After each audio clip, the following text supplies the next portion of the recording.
So, you've found a physical PC game that requires Games for Windows Live to run, or you just want some nostalgia, or you just want to get some extra achievements. Well, guys, I'm going to fly through this video and show you how goddamn easy it is. First, what you want to do is install your game, throw it in the DVD drive, install it. Grab yourself a nice cuppa while it installs. Next, go to add or remove programs. You want to uninstall any sign of like Microsoft Games for Windows Live, Microsoft Games for Windows Marketplace, uninstall. Restart your PC. Next, I've got a link in the description. Click on it, download it. You want to install the Games for Windows Live setup. Run that as the admin. Install that. And once it's installed, it's going to just quickly smash it through.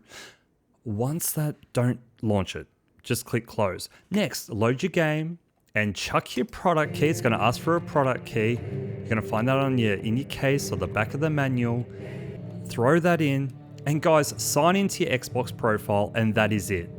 That is how easy it is. It's so cool. They still do updates for your games. It's so cool.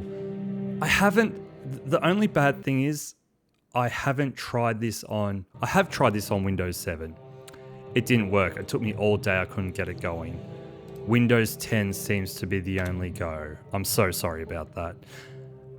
You can click home on your keyboard. Sorry, it's dirty. My parents borrowed it and it's a freaking mess. Disgusting pigs. But yeah, I love my parents to death. But there you go. Press home and you can go to your Xbox overlay, do that, and it runs like a charm. Start a game? Yes, please. Boom, there it is. Bang. Guys, thank you so much for watching. I hope this helped. 3,000 subs and I play Viva Pinata. Okay, bye.